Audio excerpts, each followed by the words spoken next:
ময়মনসিংহ শহরের পাটগুদাম এলাকার এই জমিটি ছিল রেবতী মোহন দাস নামের এক ব্যক্তির। 1963 সালে জমিটি হস্তান্তর করা হয় আদমজি জুট মিলস লিমিটেডের নামে। 1964 সালে এই জমি সরকারি সম্পত্তি হিসেবে রেকর্ড করা হয়। দীর্ঘ 60 বছর ধরে সরকারি খতিয়ানি থাকা জমিটির মালিকানা দাবি করে 2022 সালে জেলা প্রশাসক ও বিজিএমসির বিরুদ্ধে মামলা করেন রেবতী মোহন দাসের ছেলে পরিচয়ে রবীন্দ্র মোহন দাস। চলতি বছরের 8 মে মামলাটি খারিজ করে দেন আদালত। 2024 সালের সেপ্টেম্বরে রবীন্দ্র মোহন দাস মিরাসউদ্দিন সুমনকে আমমুক্তারনামা প্রদান করায় মামলাটি নতুন করে পুনর্জীবিত করা হয়। এ বছরের 28 আগস্ট মামলার শুনানির তারিখ থাকলেও 6 জুন মামলার নিষ্পত্তি না হওয়া সত্ত্বেও 84 শতক জমিটির দলিল করা হয় মাত্র 5,50,000 টাকায়। 100 কোটি টাকার একটি সম্পত্তি মাত্র 5 লক্ষ টাকায় বিক্রি করেছে। এটি কারা কিনেছে, কারা সিন্ডিকেট, এদেরকে আমি যত না অপরাধী হিসেবে দেখছি, তার চাইতে বড় অপরাধী হচ্ছে এইখানকার যারা সরকারি কর্মকর্তা এটার সাথে লিয়াজও করে দিয়েছেন, তাদেরকে সুযোগ করে দিয়েছেন। নিশ্চয়ই সরকারি কর্মকর্তাদের যোগ সাজসে এরকম একটি বড় ধরনের দুর্নীতি হয়েছে। আমরা যতটুকু জানি ওই জায়গাটি বিজিএমসি জায়গা, সরকারি জায়গা, যেটা আমাদের জেলা প্রশাসকের নামে রয়েছে। সেই সরকারি জায়গায় বিক্রি কিভাবে হয় সেই প্রশ্নটি আমরা রাখছি। এবং সবচেয়ে একটি ভয়ানক চিত্র, সরকারি জায়গায় বিক্রি হচ্ছে 100 কোটি টাকার, ওই জায়গার মূল্য যেখানে 5 লক্ষ টাকায় বিক্রি হচ্ছে। এইভাবে যদি সরকারি জায়গাগুলো বিক্রি হয় তাহলে কি সব জায়গায় বিক্রি হয়ে যাবে? সেই প্রশ্নগুলো আমরা রাখছি। আমরা মনে করি এই যে দলিলের সাথে সরকারি বেসরকারি যারাই জড়িত তাদেরকে এই সরকারি জায়গায় বিক্রির দায়ে এই কর্মের সাথে জড়িত থাকার জন্য আমরা শাস্তি দাবি করছি, আইন অনুযায়ী যাতে এই চক্রটির শাস্তি হয়। রেবতী মোহন আরওয়ার মূলে খতিয়ান মূলে উনি জমিটা বিক্রি করেছেন 63 সনে। 65 সনে এটা খাজনা খারিজ হয়েছে, অর্থাৎ এটা হচ্ছে যে নামজারি খতিয়ান, এটা জুট মিলের নামে রয়েছে। পরবর্তীতে ওনারা যে খারিজ করেছেন সেই খারিজ খতিয়ান রয়েছে এবং ওনারা যে খাজনা দিয়েছেন খাজনার রিসিটও রয়েছে। রেবতী মোহন 1988 সনে মারা গিয়েছেন আর জমিটা বিক্রি করেছেন 63 সনে।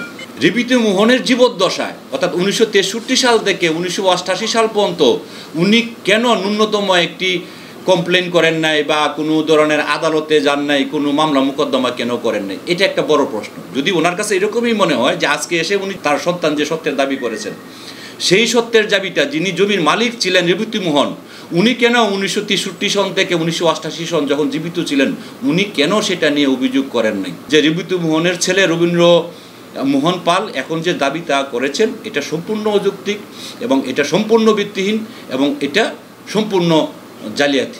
সদর সাব রেজিস্ট্রার অফিস জানায় আদালতের নির্দেশেই দলিল সম্পাদন করা হয়েছে এবং জমির দাম বাজার মূল্য বিধিমালা অনুযায়ী করা হয়েছে। মাননীয় আদালত কর্তৃক সম্পাদিত একটি দলিল আমাদেরকে আদেশ দেওয়া হয়েছে। তাদের আদেশের ভিত্তিতে আমরা উক্ত দলিলটি রেজিস্ট্রি করি।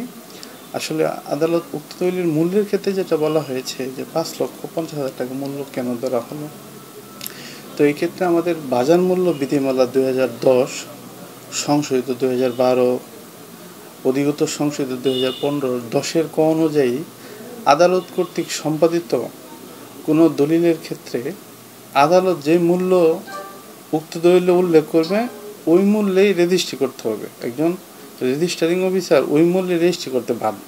এই ঘটনায় চাঞ্চল্যের সৃষ্টি হলে মাঠে নেমে দুদক জানায় নথিপত্র পর্যালোচনা করে নেওয়া হবে ব্যবস্থা। আপোষ বন্টন মূল্য, সেই আপোষ বন্টন মূল্যে তারা জেলা রেজিস্ট্রারকে একটা আদেশের কপি পাঠায়, কপির ভিত্তিতে তারা ওই দলিলটা সম্পাদন করে দেওয়ার পরিপ্রেক্ষিতে শাহিন নামে একজনকে আবার তাকে পাওয়ার ব্যাটনি দিয়ে ওখানে পাঠায়। শাহিনের অনুযায়ী তখন জজ সাহেবের সই ছিল, ওখানে দলিলটা রেজিস্ট্রি হয়। তারপর প্রেক্ষিতে আমরা যখন এখানে আসার পর এই জিনিসটা আপনাদের মাধ্যমেও প্রচারিত হওয়ার পর আমরাও এখানে আসার পর তাদের নজরে আসছে এখানে যে সরকার পক্ষটা যে আছে পক্ষ করা হয়েছে এবং সরকার পক্ষটাকে সমন জারি করা হয়েছে, সেখানে 90 দিন পার হওয়ার পরিপ্রেক্ষিতে তার ডিসি স্যারকে দিছে একটা নোটিশটা, সাব রেজিস্ট্রার দিছে। তারপর ডিসি স্যারও 90 দিন যখন তারা এই সমনের যে সময়টা অতিক্রান্ত হওয়ার পরিপ্রেক্ষিতে তখন তারা আসছে আপোষ মূল্যে একটা রায় তখন দেয়। রায়ের পরিপ্রেক্ষিতে তখন সাব রেজিস্ট্রি অফিসে এই রায়ের মূল্যে রেজিস্ট্রি করার জন্য নির্দেশ প্রদান। এর মধ্যে দুদকের এই নজরে আসার পর আজকে আমরা দেখলাম যে এটা যখন আমরা এখানে আসছি রেকর্ডপত্র আলোকে দেখলাম, তখন তারা এটাকে বাতিল করে ডিসি স্যারকে আবার সমনটা দিয়ে করে স্থানীয় একটা মোকদ্দমা দায়েরের জন্য পদক্ষেপ গ্রহণ করছে এবং আমাদেরকে একটা কপি দিচ্ছে যে মামলাটা কিন্তু একটা ফিরে চলে আসলো স্থানীয় মোকদ্দমার দিকে আসে, যাতে আমরা যাতে একটা প্রপারলি একটা দলিলটা বাতিলের জন্য চিঠি চলে যাবে যে ডিসি স্যারের বরাবর দিয়ে জেলা রেজিস্ট্রার বা সাব রেজিস্ট্রারের কাছে চলে যাবে, দলিলটা বাতিল হবে। আর জজ কোর্টের জিপি জানান সমন জারির পর শুরু হবে নতুন করে মামলার কার্যক্রম।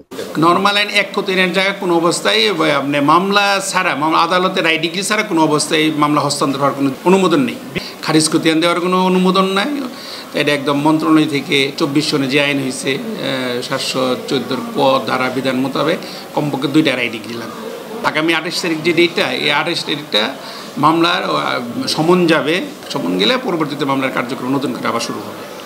ভূমি সংশ্লিষ্ট আইনগুলোর কার্যকর প্রয়োগ করা গেলেও জালিয়াতি করে সরকারি জমি দখল ও বিক্রি রোধ করা সম্ভব বলে মনে করেছেন সচেতন মহল। আবুল মনসুর, আমগর টিভি, ময়মনসিংহ।